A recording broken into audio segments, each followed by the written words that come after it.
want you to tell me what you see.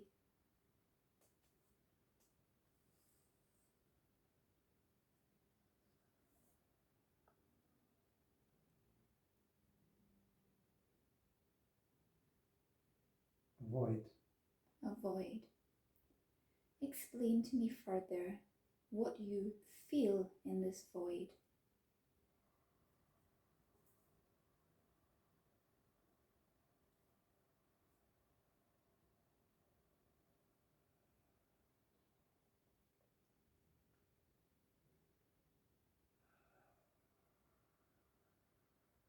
How do you feel? I'm trying to connect with my inner being. Say that again. With my inner being, with deep inside of myself. And you feel there is a void? Or a block?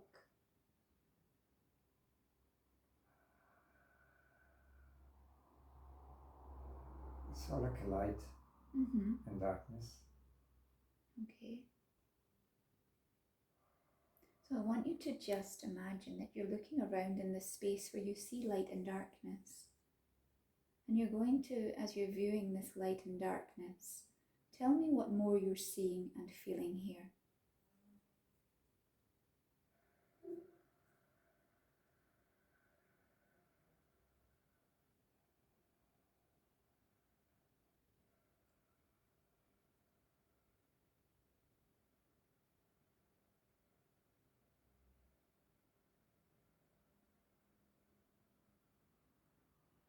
Do you see just darkness and flashes of light? Yes. Okay, so we're going to move forward now. You're going to allow yourself to move forward, shifting forward past this. And as I touch your forehead, something more clear and a different scene will unfold. Allow yourself to go there, to move forward. What do you see?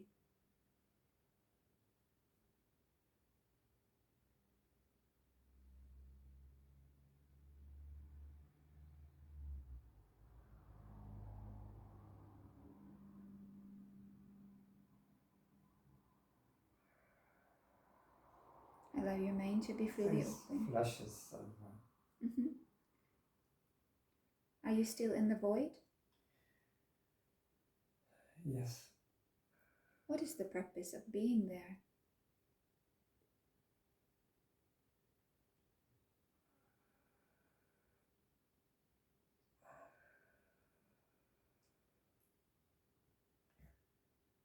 It's similar to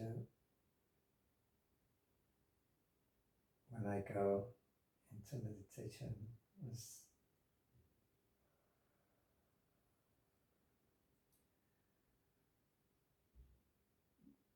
try not to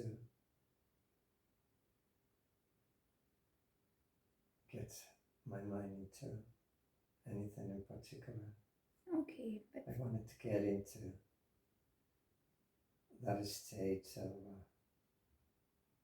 peace and serenity within myself. okay.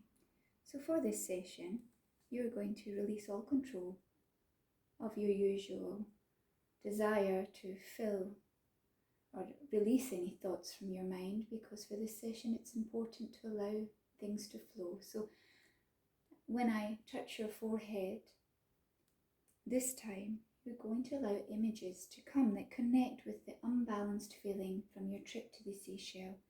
And of course, images will flow, and thoughts and feelings. So as I touch your forehead, you're going to fully allow yourself to see and feel and experience why you have this feeling of imbalance.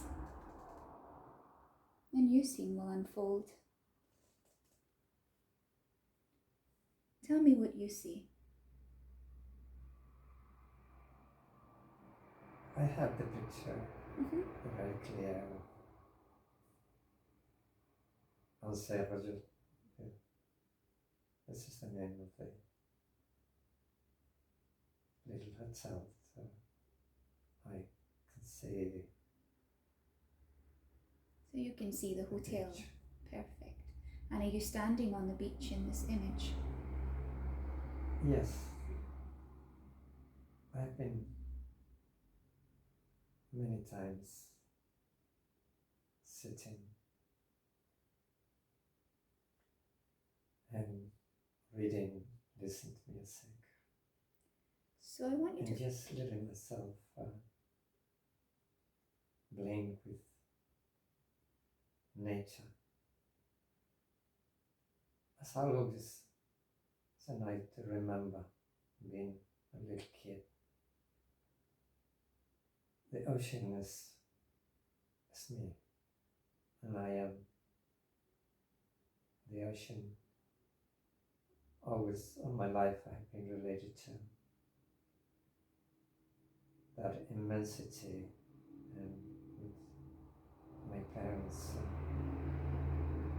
and always has been with me.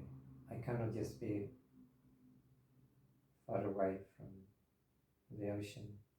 I love mountains, but I only kind of stay there certain time.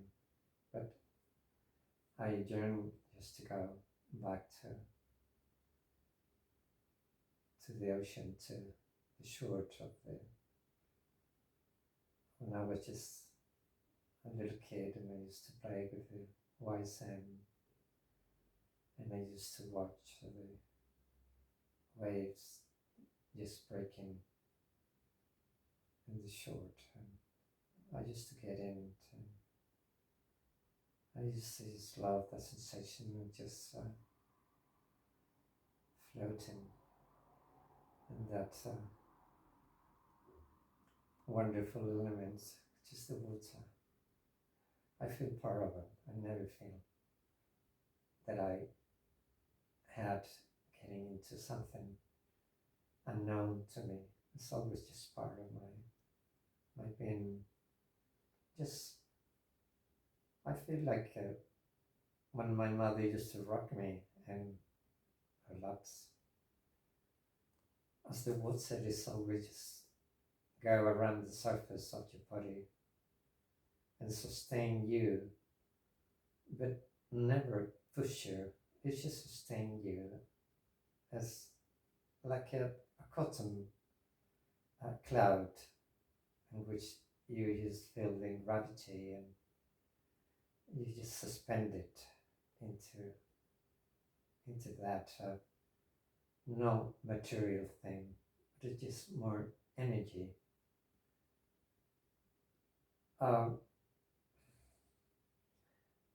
I tried to get into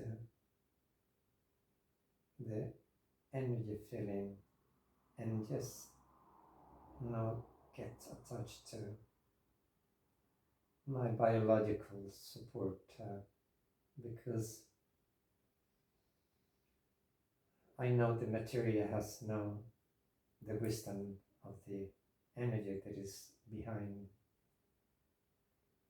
due to the fact that energy is just the support wonderful. and make the flesh keep living. Energy is just God, is the essence. And when I just very much attached to my biological being, it's always something just popping in that is not really what I wanted to feel. That is always related to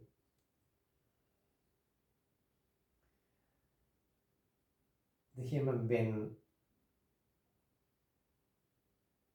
not being just pure like when I was just a kid. I think that when I just felt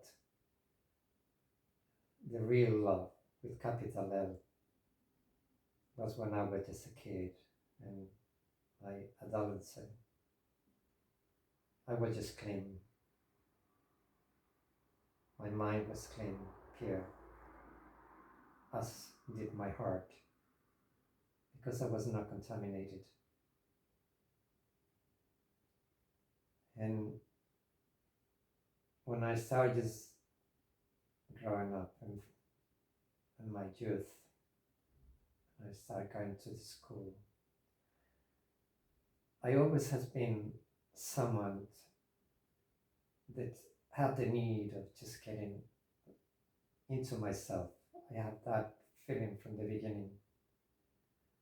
I have that sensibility to see what probably other kids didn't see, or as far as I do now.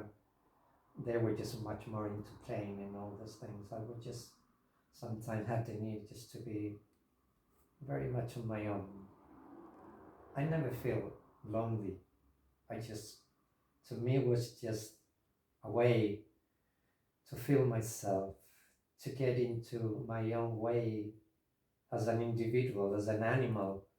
They wonder it, but they are aware of the other animals from the family they are just close by, as I did.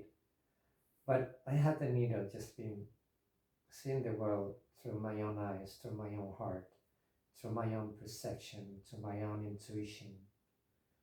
So I used to sometimes get into my room and I used to lock it up because I didn't want my parents and my brothers, I got the older, to see it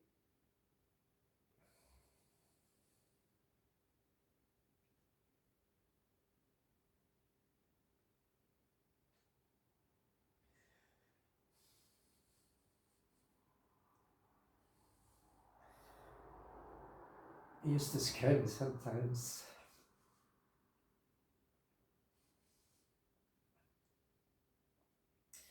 because I have clear ideas of all the good things and the other dark side as well. Okay. Tell me about the dark side. So tell me more about this connection. I used to try to see who I was, what is the reason of my existence, what I was feeling in that way. So when I just start feeling things that I didn't like it from my family, as did from my own self, it did hurt me, and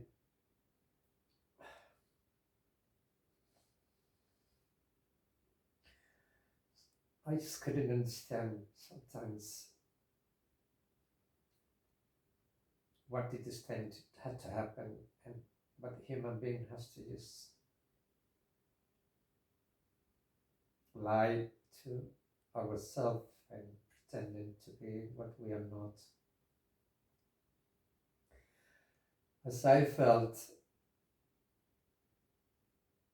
when I was a kid, so pure, and I had such a clear idea of things. I used to just follow my instincts, and when I had to just get into that process of life and just, of course, confronting things, not only with myself but with other people. What makes you the saddest that you remember? Sadness? Well, from your past, what is still in your energy today from your past that causes you great sadness? Allow your mind to go to a place, a scene, an event that your body still holds the trauma of. Allow your mind to open.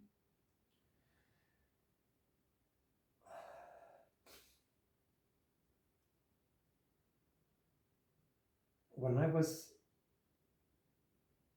7 years old.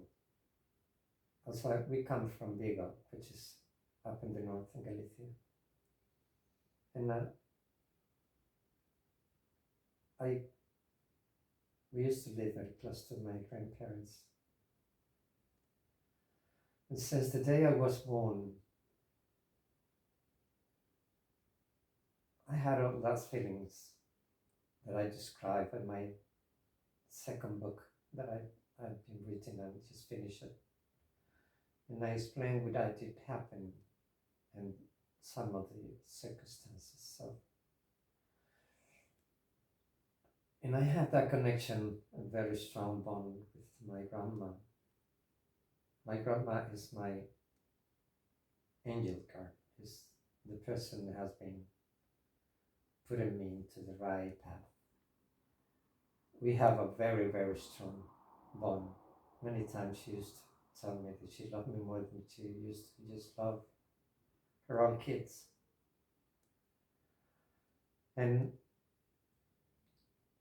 something related to members of the family, my mother's sister and her husband, decided just to go from the north to the south because he was a football player and he wanted just to start a business down in the south in Seville. So they started just planning just a trip.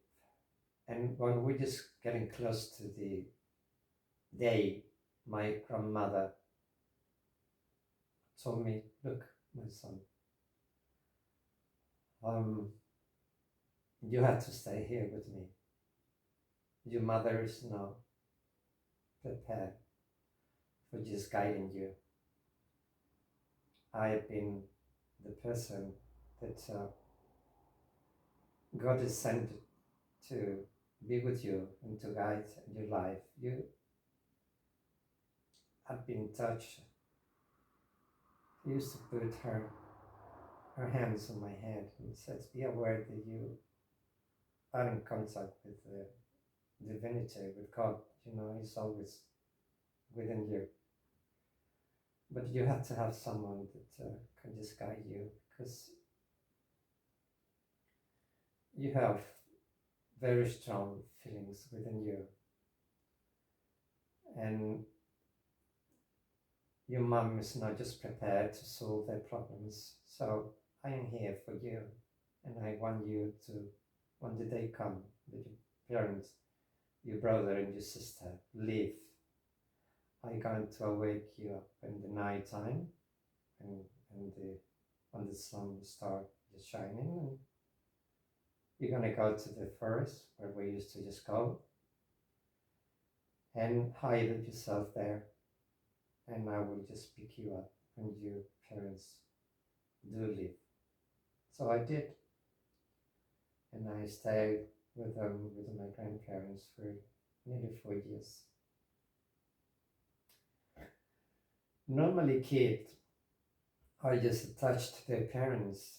I have experienced that with my own brothers and sisters. You know, they are very, very much attached to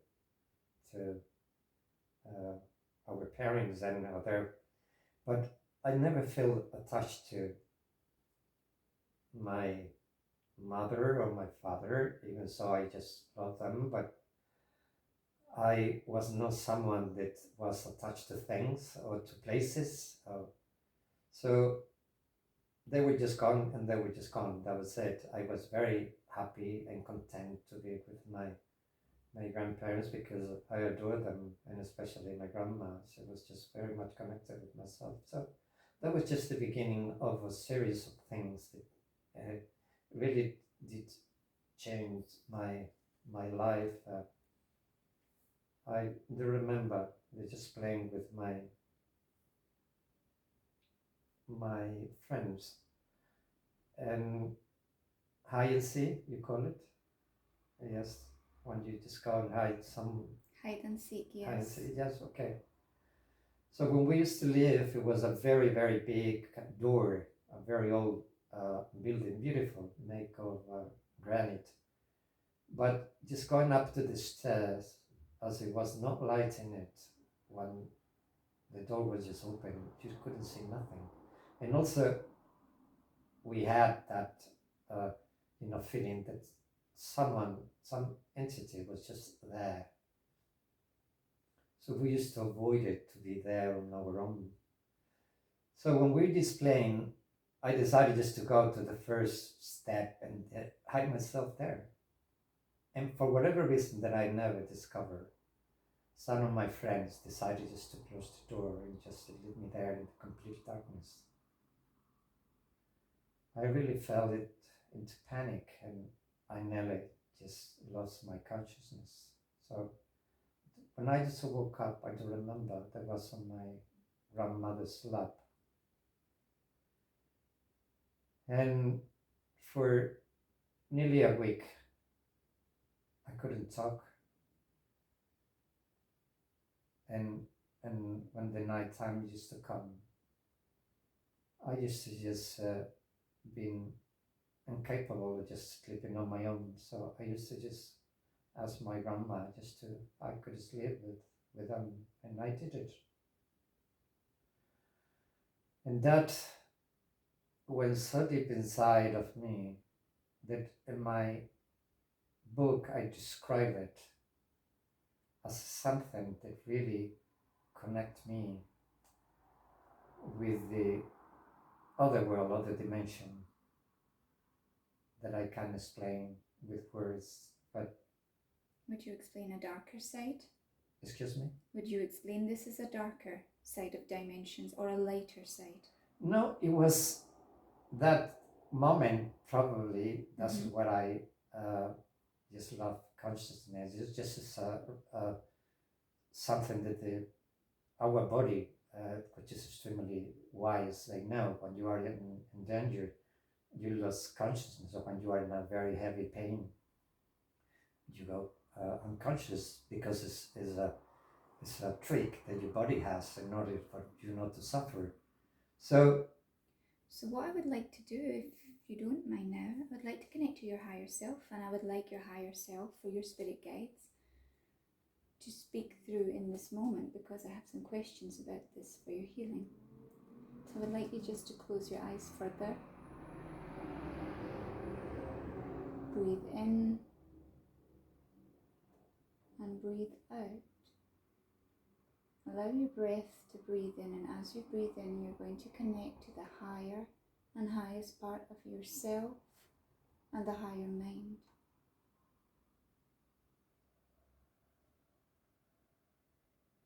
Being such a big event in your life, it has caused some trauma. You're going to allow your body to fully relax. And as I tap, you're going to feel your body becoming heavier and heavier, heavier and heavier, and allowing the highest part of yourself or your higher spirit guides to speak through. When I ask some questions, I would like you to speak the first things that come.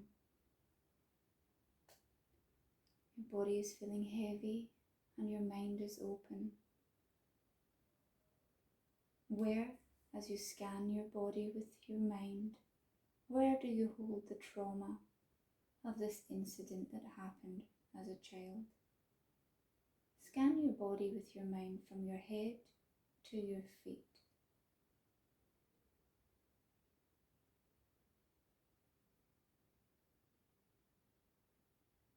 You're going to search for colors or energy blocks here, and with your hands you can raise your hands up, and you, if it's possible and you wish to touch a part of your body, you feel this energy is stored from this trauma, you can do so, or you can speak it. Can you say that I can just do it with my hands? You can touch your body. My body? Yeah. Where do you feel the energy is trapped from this moment in time as a child who was so frightened?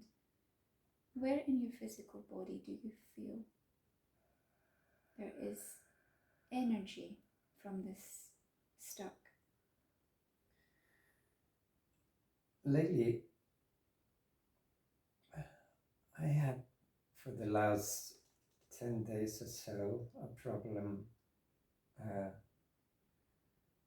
um, with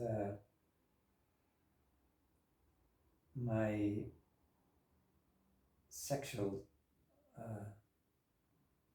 organs, a pain in my testicles and my penis. Mm-hmm. So I went to visit the urologist, and he said there is something related to the prostata, that I have hypertrophy, because that is normal in men. Mm-hmm. And it did hurt me for a week or so, sometimes still just. So he prescribed me a muscle relax of the prostata, so that I didn't have to wake up during the night to make pee. But So you feel this connection to this trauma is here at this time, in this part of your body.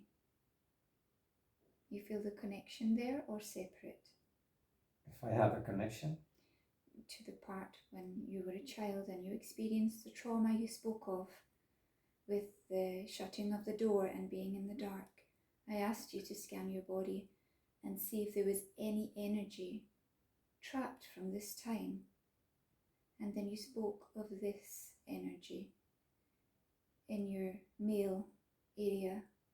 Is this connected, or is this a different energy? For many, many years along my life, that event that I had when I was just a kid, it really didn't affect me. Sometimes probably unconsciousness. Unconsciously, it may have affected. It used to just probably just be in me. And it's just a fact that for years I had that fear when 9 used to come. But was nothing really traumatic or anything like it. So there are no energy It's blocks. a fear of just a darkness. Okay. But not to the point that it really was a traumatic feeling to me. I just couldn't get over. That's fine. But so I'm going to focus again with your mind and ask you just to relax so that we can expand further through viewing and through feeling. We're going to go to now the energy block that is within your male area. I'm going to focus there for a moment. Just in energy, you're just going to focus your attention to the area of where you would feel pain and discomfort or any issues. You're just going to focus the mind on the area. And then, as I ask the question, you're going to allow words to flow from your mouth to where this could be connected in your life now or in a life before. Nicholas, can you speak a little bit louder, my love? Yes, so bring your attention down into your male area, bringing your focus of awareness. And what you're going to see with your mind's eye, your imagination, is the energy block that has been causing some issues. So when you focus there, on this area, you're going to see a colour. Tell me what colour you see.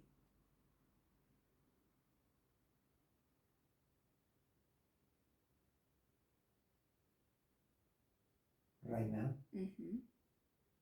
When you focus down on your masculine area with your mind, bringing your attention down into that area, allow the focus to be there and tell me what colour you see.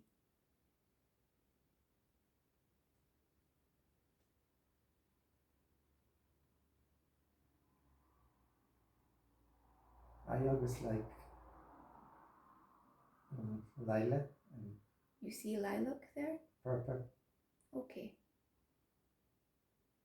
So I'm going to connect with the highest part of yourself and ask what emotion is, if any, or attachment is there.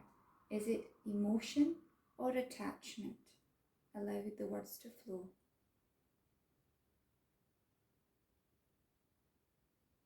What do you receive?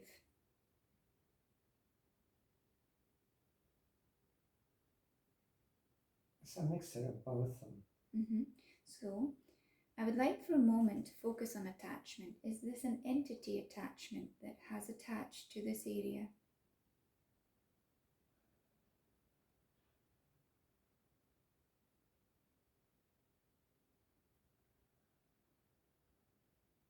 Is this an outside negative energy that has attached to this area of your body?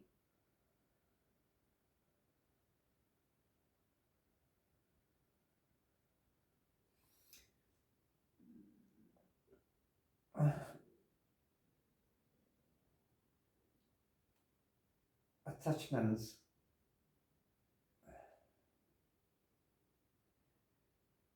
could it be coming from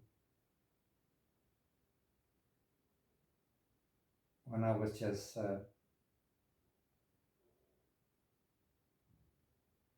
8, 9, as I was the first grandson from my grandparents, the first nephew from uncles and aunts, the eldest of my cousins, and the first kid of my parents, and the eldest brother. So from the beginning, as we used to live very much close all together, I received an immense amount of attention to my own person from everybody.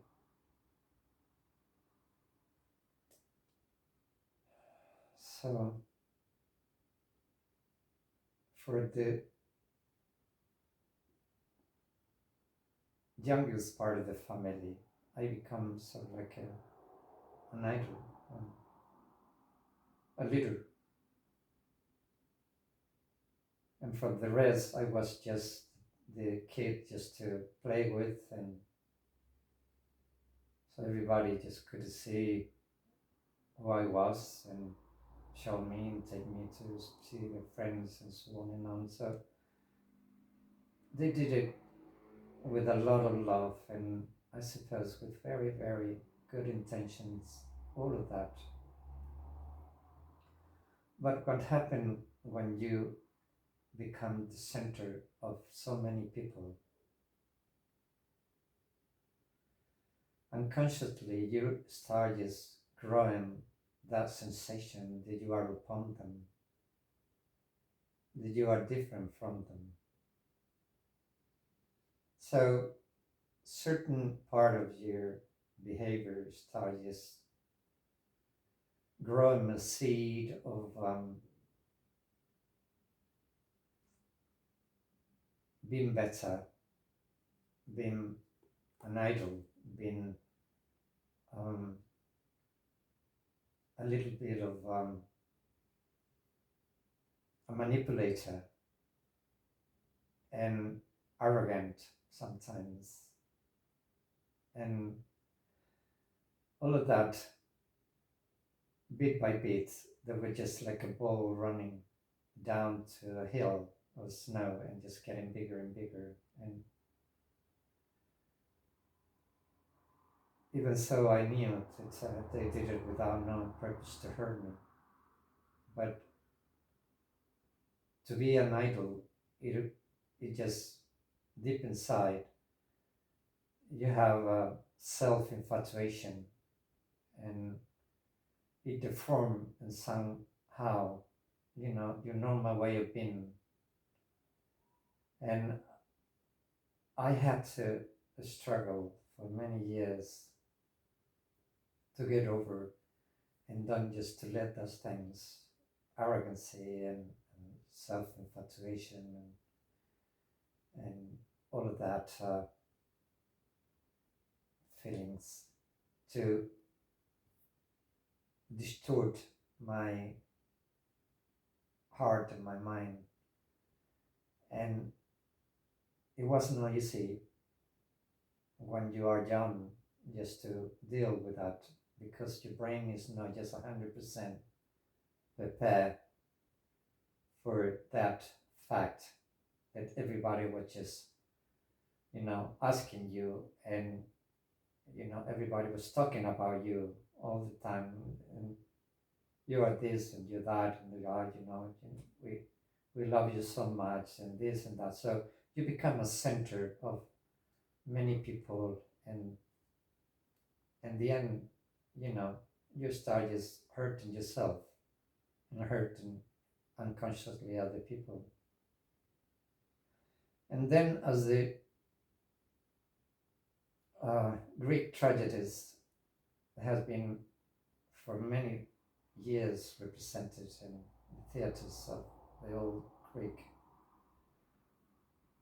when people just put someone in an altar and he become an idol, the same people they have put you there, when they start just growing and they are just aware of the fact that they are not perfect, that they start having problems with themselves and with other people around, they start just turning that feelings towards you. They were just good feelings and love and tenderness into bad feelings, putting you down, because they start just thinking, why is this guy is the idol of what we just given so much attention to it? What is so lucky? What he has so much and we don't, what he has to just, we have to work so much for getting what he's got with less effort. So everything turns completely upside down, and you become an outsider. You become ostracized by your own people, your brothers and sisters, and some of the family. So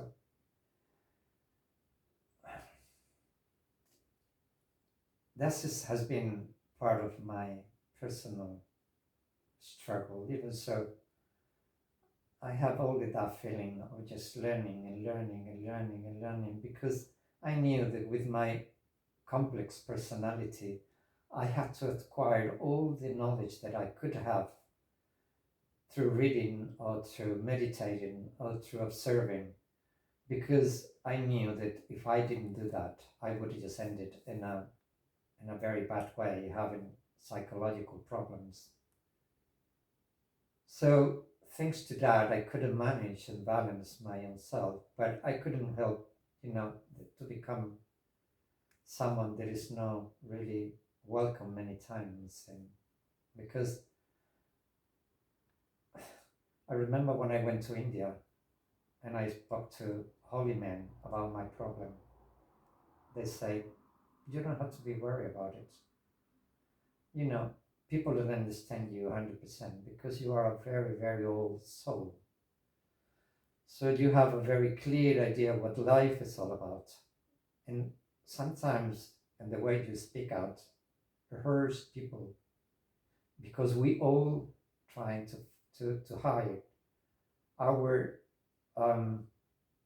bad feelings and the frustrations and the lack of self-confidence and the fears that we have to carry on, for years and years. So this is the reason that your words sometimes hurt their life, because they want to be on the comfort line. You are not. You've confessed that, because that's part of you, as your personality. So you're not just fear to speak out about all the bad things that you have inside, but they are not prepared as you are, so you become an uncomfortable person to be with, and you hurt people's feelings even so it's not what you really wanted to.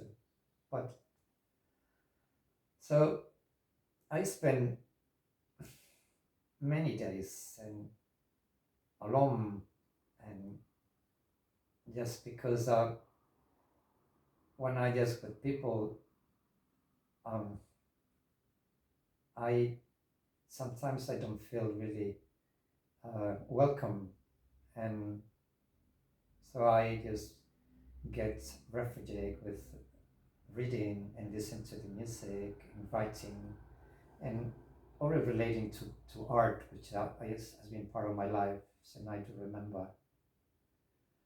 But Lee is, of course, has such incredible sensibility. She is just worried about because I'm so,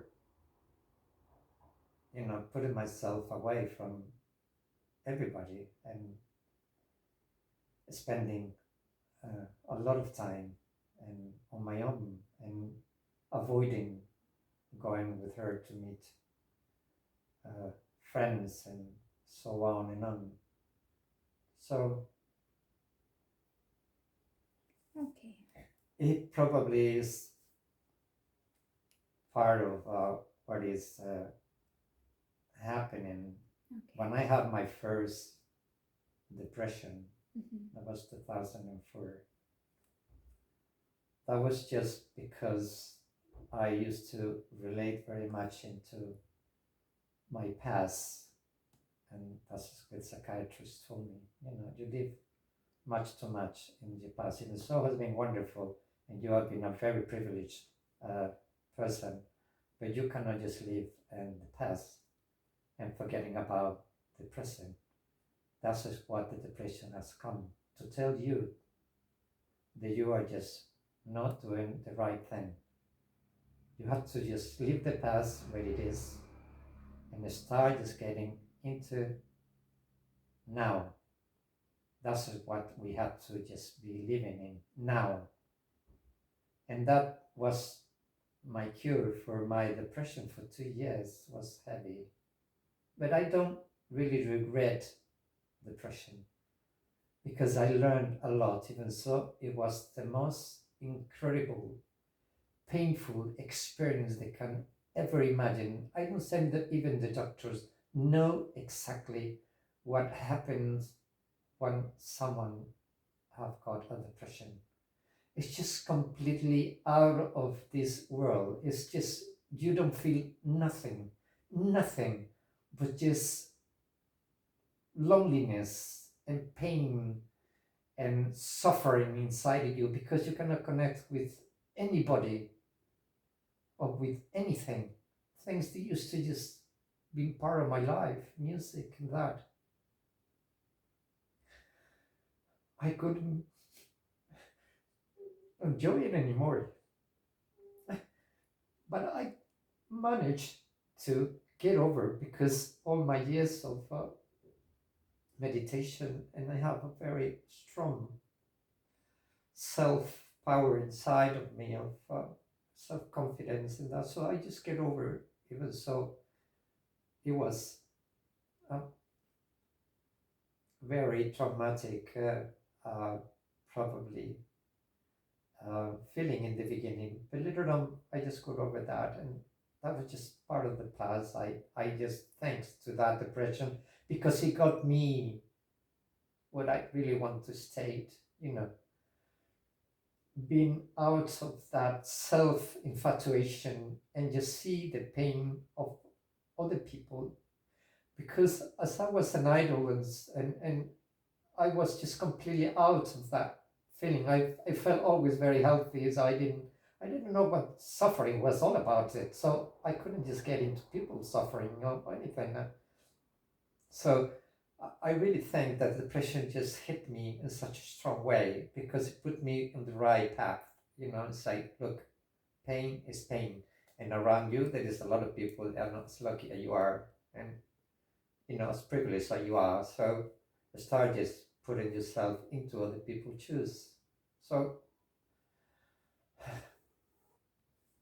that was just the process of just learning and learning and learning. And my my late meditation that I had is just to stimulate my pineal gland through. Uh, probably you get to know him. It's Joy Dispenza, and he's such a wise human being. And Jiddu Krishnamurti, who has been my companion for more than 40 years. They are the two person now. They are really sustaining me because through Joy Dispenza, I started just changing my own personality and just getting away my old me and getting into my new personality through a lovely uh, uh, technique that is related to neuroplasticity, which is the functioning of the brain and how the feelings come and how the emotions come, what the neurotransmitters are all about, and what the peptides they just cause those feelings are. And it was absolutely fascinating, the process that I have inside of me. So I managed to getting better and better. And the second book was just absolutely exceptional, which is um, uh, it's called Supernatural, and it's how to manage yourself and just get to know what the energy is all about and how to function, how what we are and how can manage and just change our biological things, putting a lot of tension into the heart that apart from just being a heart, it has its own brain. It doesn't follow the brain. It just create their own rhythm and their own beats and their own emotions, and that they very much connected with the brain, but they can just it can be on its own. As a mother, that when the little kids started just growing in your belly, the heart is just first, and then the brain is you start forming later on. So that means that the heart doesn't need the brain to function. So that's just a biological already, fact. So, and then those meditations is about, how to stimulate the pineal gland, which is an absolutely magical thing when you just put together the pituitary gland and the pineal gland. Is just absolutely mind-blowing what you can create with yourself. It's absolutely magical. It's just what I do remember when I was a kid, that I was just always floating and just creating things and just getting into the cinema, and when I was 8 and used to go into my own without any fear, and I used to get into those films of just with the Indian that has been always my idol. And when I was just getting out of the film, was I used to just be for weeks just into that entity of Sitting Bull or Crazy Horse or Geronimo, all of that. So that was just part of always my way of being, more up than down. So